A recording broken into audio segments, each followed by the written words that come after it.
mercredi 25 septembre 2024.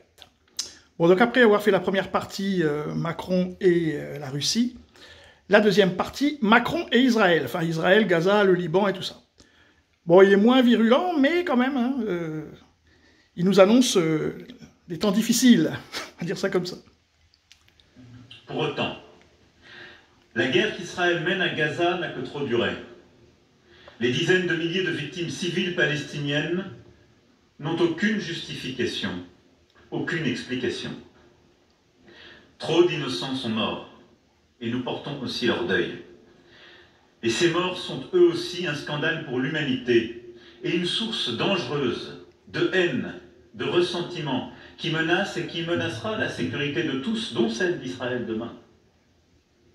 Il faut donc que cette guerre cesse et que le cessez-le-feu intervienne au plus vite, en même temps que les otages soient libérés et que l'aide humanitaire arrive massivement à Gaza.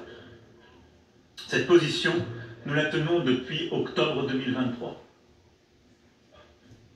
Poussant des résolutions avec nombre d'entre vous, tenant la première conférence humanitaire pour Gaza dès novembre 2023 à Paris.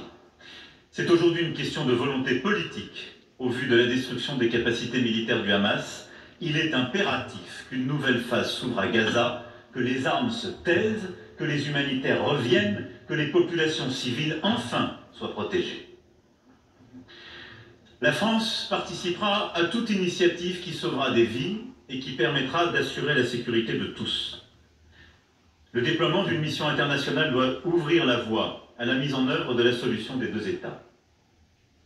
Il revient au Conseil de sécurité des Nations Unies de se prononcer à cet égard. Et il faut aussi que soient prises sans plus attendre les dispositions nécessaires pour préserver le lien entre Gaza et la Cisjordanie, pour restaurer l'autorité palestinienne dans ses fonctions et pour assurer la reconstruction du territoire et rendre à nouveau possible la vie, tout simplement. La France s'engagera pour que tout soit fait afin que les Palestiniens disposent enfin d'un État vivant côte à côte avec Israël. Les conditions d'une paix juste et durable sont connues. Il reste à en ouvrir le chemin et il doit être le plus court possible. La France tirera donc les conséquences de son engagement pour la solution des deux États et renouvellera son action pour qu'elle advienne enfin au bénéfice des peuples pour répondre à leurs aspirations légitimes.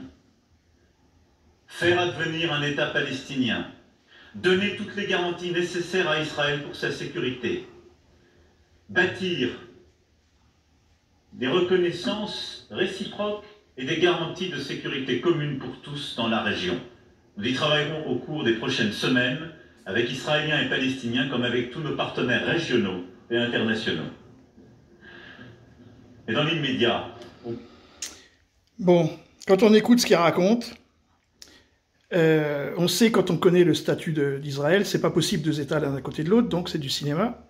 Et en même temps, ce qu'il dit, ça va pas plaire à Israël, parce que, bon, voilà, quoi, il reconnaît Israël, mais en même temps, il reconnaît qu'il faut un État palestinien. Bon, Israël ne veut pas en entendre parler, puisqu'ils sont en train de chasser. Ils ont détruit Gaza, donc réinstaller 2,5 millions de Gazaouis dans un endroit où tout est détruit, pour l'instant, il n'y a pas la réponse.